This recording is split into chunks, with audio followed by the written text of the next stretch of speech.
क्या खा रहे हो बिस्किट?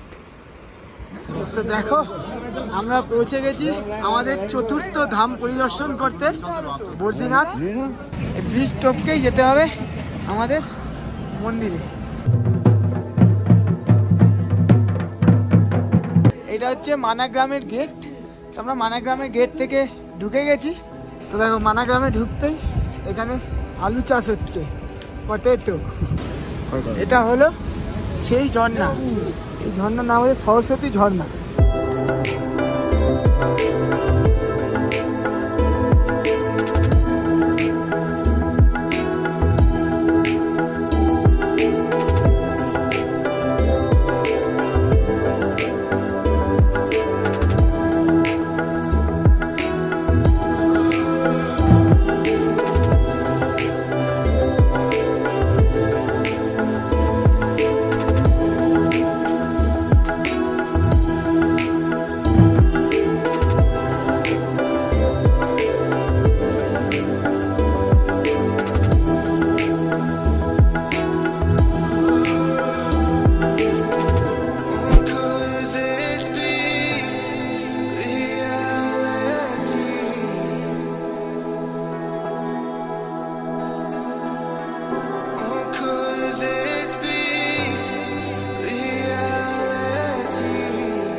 Good morning from পিপলকোটি।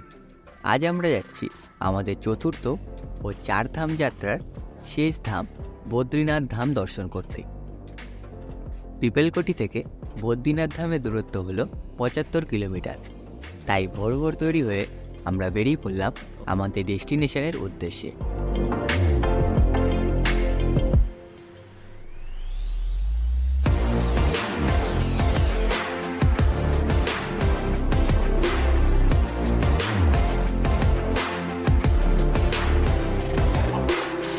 আপনারা যদি হরিদ্বার থেকে বদ্রীনাথ ধাম যেতে চান তাহলে হরিদ্বার রেলওয়ে স্টেশনের বাইরে থাকা বাস স্ট্যান্ড থেকে আপনারা যোশীমঠের বাস পেয়ে যাবেন, যার ভাড়া প্রায় 500 থেকে 700 টাকার মতো পড়ে। হরিদ্বার থেকে যোশীমঠ প্রায় 270 কিলোমিটারের পথ, যা অতিক্রম করতে প্রায় 13 থেকে 15 ঘন্টা সময় লেগে যাবে। আর যোশীমঠ থেকে বদ্রীনাথ ধামের দূরত্ব মাত্র 40 কিলোমিটার। শেয়ারিং জিপের মাধ্যমেও আপনারা বদ্রীনাথ ধাম যেতে পারেন। সেক্ষেত্রে আপনাদের প্রথমে হরিদ্বার থেকে রুদ্রপ্রয়াগ ও সেখান থেকে যোশীমঠ পৌঁছাতে হবে, যার কস্ট প্রায় 700 থেকে 1000 টাকার মতো হতে পারে। যোশীমঠ থেকে বদ্রীনাথ ধাম আপনারা বাস বা শেয়ারিং জিপের মাধ্যমেও যেতে পারেন, তাতে আরও 2 থেকে 300 টাকার মতো খরচা পড়বে।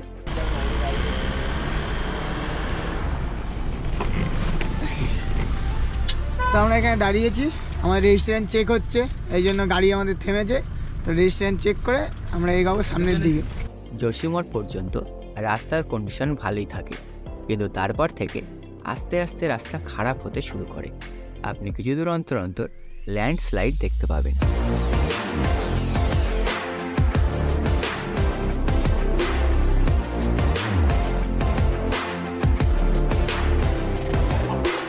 পথের এরকম অপরূপ সৌন্দর্য দেখতে দেখতে নদী, ড্যাম ও পাহাড় পেরিয়ে আমরা অবশেষে পৌঁছে গেলাম আমাদের চতুর্থ ধাম বাবা বদ্রীনাথের কাছে। Good morning from Badrinath. এখন বাজে তোমার 9:40। আমরা বেরিয়েছিলাম ওই 6:30 নাগাদ। আমাদের মোটামুটি 3 ঘন্টা লাগলো ট্রাভেল করে পিপলকোটি থেকে বদ্রীনাথ আসতে। তো চলো এখন গাড়ি থেকে নেমে আমরা সোজা যাই বদ্রীনাথ ধামে। তো আমরা গাড়ি থেকে নেমে গেছি, নেমে যাচ্ছি বদ্রীনাথ ধামের দিকে। আর এদিকটা দেখো পুরো বরফ জমে আছে। আর এখানকার এখন টেম্পারেচার 5 দেখাচ্ছে গুগলে, তার থেকে মানে এখানকার যা লোকাল লোক তার থেকেও কম বলছে, কিন্তু গুগলে দেখাচ্ছে 5। আর রাতে এটা মাইনাসে চলে যাবে। মানে বুঝতে পারছো, দেখো কত সামনে আমার পাহাড়টা আর পুরো বরফে ঘেরা। দেখো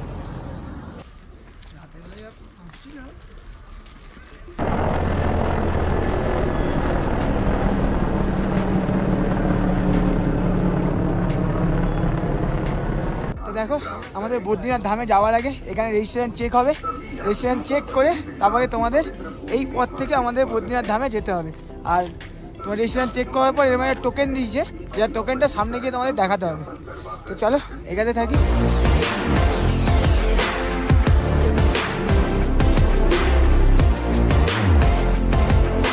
অন্যান্য ধামের মতো বদ্রীনাথ ধামেও মন্দির যাওয়ার পথে অনেক দোকান পড়বে।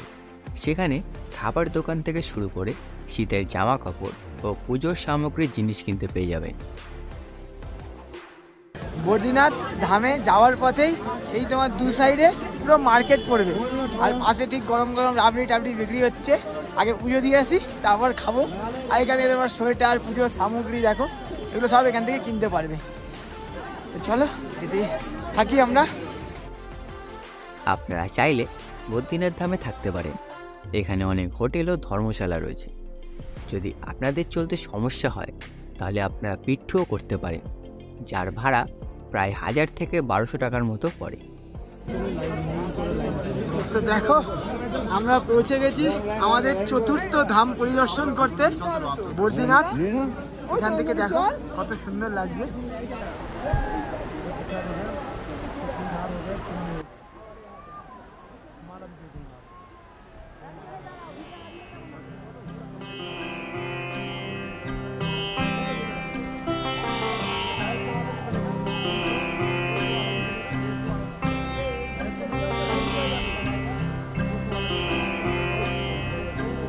আমরা দাঁড়িয়েছি বদ্রীনাথ ধাম দর্শন করার জন্য। তো এখানে তো প্রসাদ নিতে হবে, প্রসাদ মানে ডালা নিতে হবে, ডালা নিয়ে যেতে হবে মানে পুজো দিতে। তো আমরা ডালা নিয়ে নিয়েছি। এখানে ডালা মোটামুটি তোমার 100 টাকা, 150 টাকা, 200 টাকা, 250 টাকা, 500 টাকা যেমন নেবে। আমরা নিয়েছি এই ডালাটা 250 টাকা, আর আলাদা করে একটা প্রসাদ নিয়েছি ছোট, ওটা নিয়ে 50 টাকা। তো টোটাল 300 টাকা আমাদের লেগেছে। চলো মন্দিরের দিকে যাই।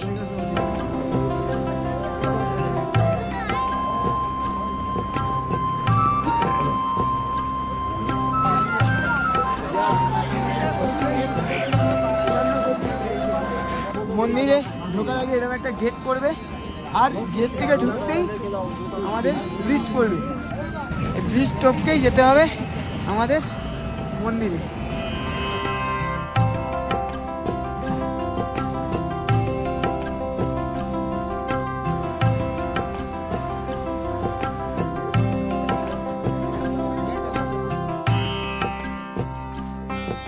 বদ্রীনাথ ধাম, যা সমুদ্রপৃষ্ঠ থেকে 3133 মিটার উঁচুতে অলকানন্দা নদীর পাশে নরনারায়ণ পর্বতে অবস্থিত একটি বিষ্ণু ভগবানের মন্দির।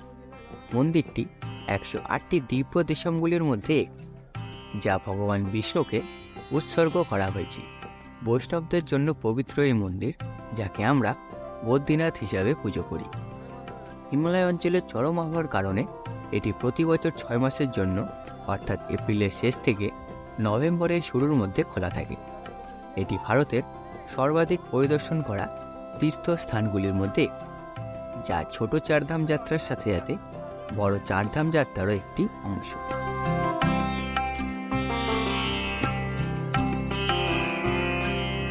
আমরা বদ্রীনাথ ধামের লাইনে দাঁড়িয়ে পড়েছি, যেটা অনেক লম্বা লাইন। আমার তো মনে হয় 3-4 ঘন্টা লাগবে। আর দেখো ঠিক বদ্রীনাথ ধামের সাইড থেকেই তোমার বয়ে যাচ্ছে অলকানন্দা নদী। দেখো তো এখন বাজে দেখো 11টা। আমরা লাইন দিয়েছি 11টার সময়, মানে তাও আরও 10 মিনিট আগে লাইন দিয়েছি। তো দেখি কতক্ষণ লাগে আমাদের পুজো দিতে। আর ভেতরে তো আমাদের ক্যামেরা অ্যালাউ নেই, তো ভেতরে তোমাদের দেখাতে পারবো না কিছু। আর আমাদের মনে হয় ভেতরে কিছু না দেখানোই উচিত, কারণ এটা নিজের চোখে এসে এখানে দেখা উচিত। তো আমরা লাইনে দাঁড়িয়ে আছি, শেষ প্রান্তে লাইনে রেখে ওখানে শেষ ভিডিও করবো। তারপর আবার মন্দির থেকে পুজো দিয়ে বেরিয়ে তোমাদের সঙ্গে দেখা করবো।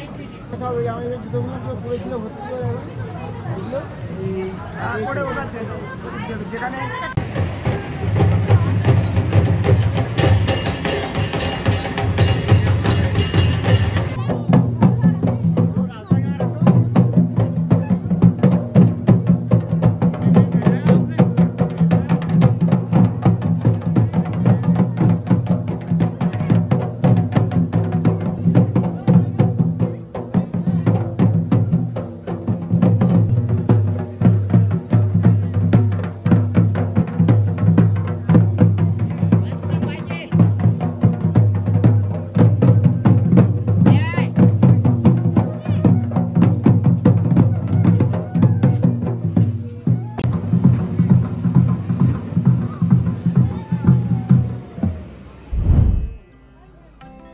এইভাবে প্রায় 3 ঘন্টা লাইনে দাঁড়ানোর পর আমরা অবশেষে মন্দিরের কাছে পৌঁছে গেলাম ও দর্শন পেলাম বাবা বদ্রী বিশালের।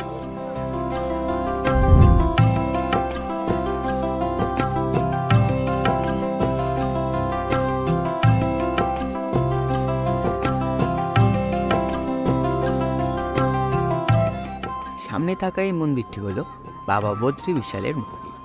এছাড়া মন্দির চত্বরে লক্ষ্মী মাতা, হনুমানজি ও নরনারায়ণ মন্দির রয়েছে। ভোর 4:30 থেকে দুপুর 12টা ও দুপুর 3টে থেকে রাত 9টা পর্যন্ত মন্দিরের দ্বার খোলা থাকে। দুপুর 12টা থেকে দুপুর 3টের মধ্যে বাবাকে ভোগ দেওয়া হয়, তার দরুন দর্শন বন্ধ থাকে। আপনারা চাইলে মন্দিরের ভেতরে পুজোও করাতে পারেন, কিন্তু তার জন্য কিছু আলাদা চার্জেস পে করতে হবে। তো এখন বাজে 2টো, আমরা 11টার সময় লাইন দিয়েছিলাম, 3 ঘন্টা লাইন দিয়ে এখন আমরা পুজো দিতে পারলাম। পুজো দিয়ে আমরা বেরিয়ে এসেছি। তো এখন আমরা যাব। হ্যাঁ দেখো, মানে আমাদের কপালটা এত ভালো, আমরা পুজো দিয়ে বেরিয়েছি আর মন্দির দেখো বন্ধ হয়ে গেল। কপালটা আমাদের খুবই ভালো। এখন যাব, চলো গিয়ে ব্রেকফাস্ট করে, সকাল থেকে আমরা ব্রেকফাস্টই করা হয়। 2টো বাজে, তো চলো ব্রেকফাস্ট করে আমরা যাবো মানামন্দার গ্রাম যাবো। তো ব্রেকফাস্ট করে আমরা যাবো মানামন্দার, চলো।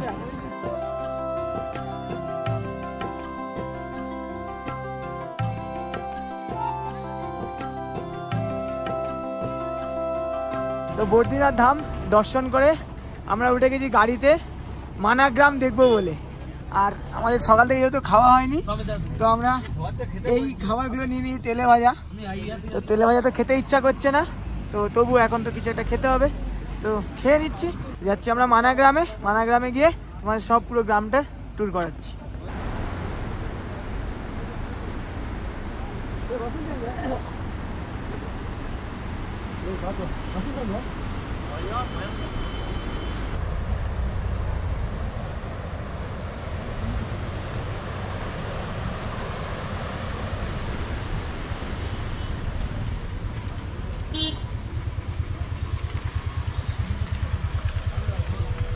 আমরা বদ্রীনাথ ধাম, যেটা আমাদের 4র্থ ধাম ছিল, আর আমাদের এখন 4 ধাম দর্শন করা কমপ্লিট হয়ে গেছে। তো আমরা বদ্রীনাথ ধাম দর্শন করে এখন যাচ্ছি মানাগ্রামে। তো আমরা এখন হেঁটে হেঁটে যাচ্ছি। আচ্ছা আকাশ, তোর বদ্রীনাথ ধাম থেকে আমাদের গ্রামের ধামের দূরত্ব কত? ওই প্রায় 3 কিলোমিটার। আচ্ছা, তো 3 কিলোমিটার মতো ডিস্টেন্স। তো আমরা হাঁটতে থাকছি। গাড়ি তো ওখানে মিলিটারি যে স্যাররা রয়েছে, গাড়ি তো ওখানে দাঁড় করিয়ে দিয়েছে। আমরা হেঁটে হেঁটে যাচ্ছি। তো চলো হেঁটে হেঁটে যাই, যতদূর যাওয়া যায় গিয়ে এবার তোমাদের দেখাই গ্রামটা কীরকম। মানাগ্রাম যাওয়ার সময় গাড়ি প্রায় 500 মিটার আগে আর্মি চেক পয়েন্টের কাছে থামিয়ে দেবে। কিন্তু যদি প্রাইভেট গাড়ি নিয়ে আসেন তবে আরও একটু ভেতরে গিয়ে পার্কিংয়ের আলাদা জায়গা করা আছে, কিন্তু সেক্ষেত্রে পার্কিংয়ের আলাদা চার্জেস দিতে হবে।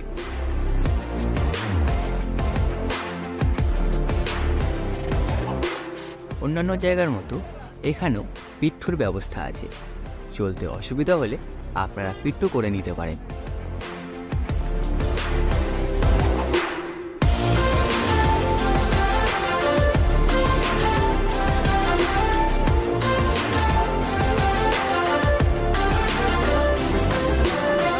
এটা হচ্ছে মানাগ্রামের গেট। আমরা মানাগ্রামের গেট থেকে ঢুকে গেছি। তো এখন মানাগ্রাম স্টার্ট হয়ে গেছে। মানাগ্রাম স্টার্ট হতেই এরকম কিছু জামা কাপড়ের দোকান টোকান তোমরা সব দেখতে পাবে, আর শীতের সব জামা কাপড় নানান ধরনের।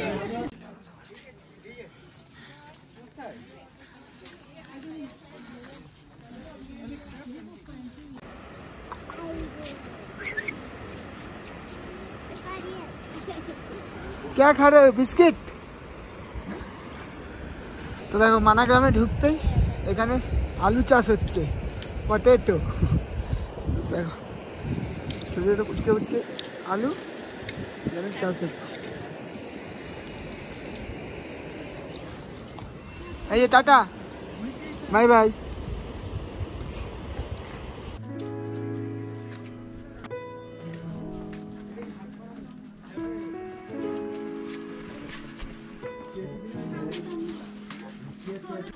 মানাগ্রাম ইন্দো তিব্বতীয় সীমান্তের কাছে অবস্থিত। এই গ্রামটিকে আগে ভারতের শেষ গ্রাম বলা হতো, কিন্তু বর্তমান সময়ে এই গ্রামকে ভারতবর্ষের প্রথম গ্রামের আখ্যা দেওয়া হয়েছে। এই গ্রাম পশমি পোশাক এবং উপকরণ যেমন শাল, ক্যাপ, মাফলার, আসন, কম্বল ইত্যাদির জন্য বিখ্যাত, যেগুলো এখানকার গ্রামবাসীরা নিজে হাতে তৈরি করে। এছাড়াও এখানে রয়েছে সনাতন ধর্মের আস্থার সাথে জড়িত কিছু ঐতিহাসিক স্থান, যেমন গণেশ গদি, ব্যাস গদি, ভীমপুলো ইত্যাদি। আর একটি ইন্টারেস্টিং বিষয় হলো এখান থেকে চায়না বর্ডারের দূরত্ব মাত্র 24 কিলোমিটার।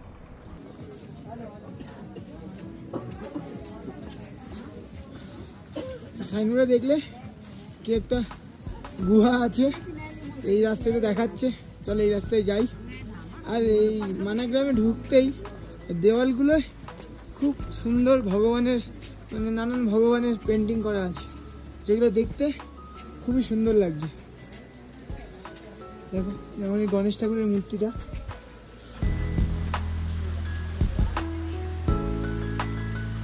গ্রামের বেশিরভাগ ঘরের দেওয়ালে আঁকা রয়েছে এইরকম কিছু সুন্দর কলাকৃতি, যা গ্রামের সৌন্দর্যকে আরও কয়েকশো গুণ বাড়িয়ে তোলে। এইভাবে মানাগ্রামের সৌন্দর্য দেখতে দেখতে আমরা পৌঁছে গেলাম গণেশ গুফার কাছে। মানাগ্রাম আসার কিছু পরই এরকম একটা মন্দির আছে, চলো মন্দিরটা দেখাই।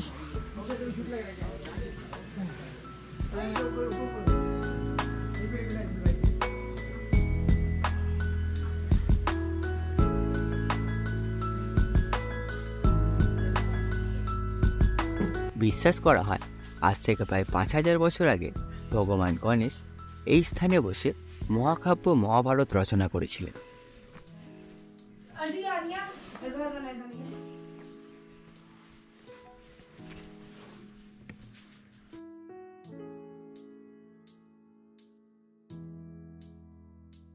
এই হলো মন্দির, আর ঠিক মন্দিরের অপোজিটেই দেখো একটা আপেল গাছ, যার মধ্যে ছোট ছোট মানে পুরো আপেল গাছটায় পুরো ভর্তি আপেল হয়ে আছে, দেখছো? কিন্তু আপেল কিন্তু এখান থেকে পাড়া যাবে না, ঠিক আছে? এটা নট অ্যালাউড আপেল পাড়া।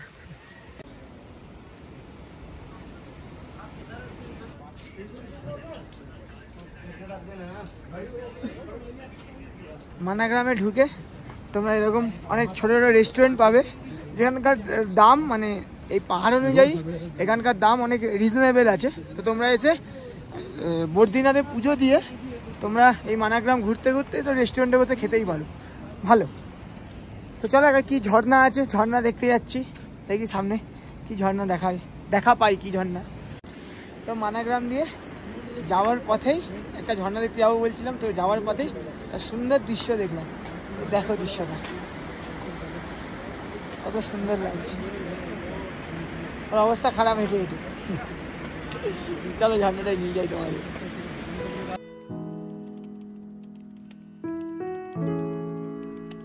কিছুক্ষণ চলার পর আমরা পৌঁছে গেলাম সরস্বতী ঝর্ণার কাছে। আমরা যে ঝর্ণার কথা বলছিলাম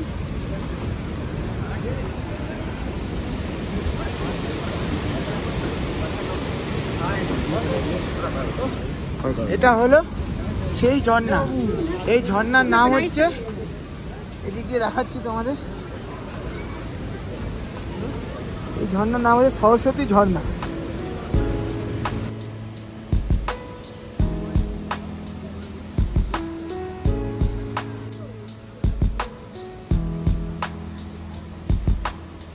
মানাগ্রামে যে রেস্টুরেন্টগুলোর কথা বলছিলাম, একটা রেস্টুরেন্টে আমরা দাঁড়িয়েছি, একটা মাউন্টেন ডিউ নিয়েছি, তোমার 40 টাকা দাম, এক্সট্রা তোমার 50 টাকা নিল।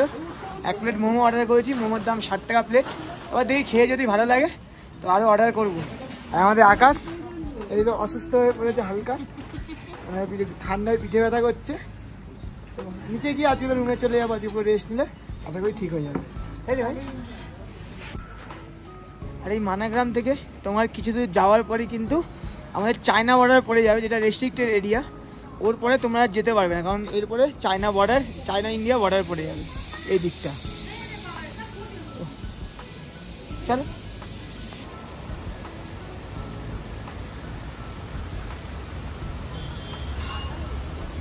মানাগ্রামের গেট আমরা ক্রস করে গেলাম। আর এখানেই মানাগ্রাম এক্সপ্লোর করার জন্য তোমরা ওই ডলি মানে পিঠের যে পিঠু হয়, পিঠুও তোমরা এখানে পেয়ে যাবে। তো আমরা বেরিয়ে যাচ্ছি মানাগ্রাম থেকে। আপনারা চাইলে মানাতে স্টেও করতে পারেন, এখানে হোমস্টে আছে। তো আমরা ফিরে যাবো আজকে পিপেলকোটিতে। তো চলুন গাড়িতে বসি, গাড়িতে বসে আমরা চলে যাই পিপেলকোটিতে। পিপেলকোটি গিয়ে হোটেলে দেখা হচ্ছে, চলো।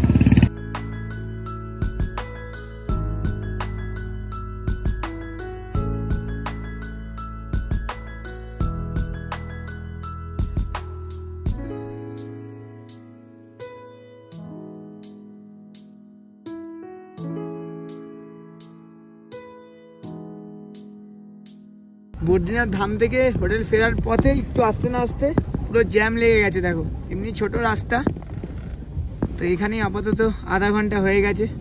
দেখি এই জ্যাম ক্লিয়ার হতে আবার কতক্ষণ লাগে। দেখো দুদিক দিয়ে গাড়ি ঢুকে গেছে, শর্ট রাস্তা, পুরো জ্যাম লেগে গেছে। তো জানি না, এখন আধা ঘন্টাতে এখন হয়ে গেছে, তো জানি না কতক্ষণে এই জ্যাম ক্লিয়ার হবে। এখন বসে থাকি, দেখি কতক্ষণে জ্যাম ক্লিয়ার হয়। তো গাড়ি থেকে লোক নেমে আসছে, কি করা যাবে বোঝা যাচ্ছে না।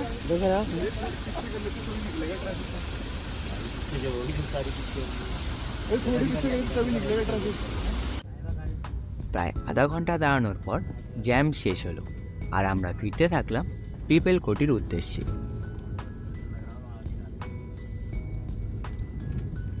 এইভাবে 3 ঘন্টা অন্ধকারী পাহাড়ি রাস্তায় ট্রাভেল করে আমরা পৌঁছে গেলাম পিপেলকোটির হোটেলে।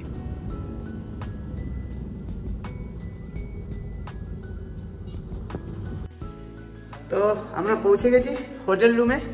আজকের ব্লগটা আমরা এখানেই শেষ করছি, দেখা হচ্ছে পরের ব্লগে। তো আমাদের ভিডিও যদি ভালো লেগে থাকে লাইক কমেন্ট আর শেয়ার করে দেবে, আর চ্যানেলটাকে অবশ্যই সাবস্ক্রাইব করে দেবে। তো আজকের মতো গুড নাইট, হর হর মহাদেব।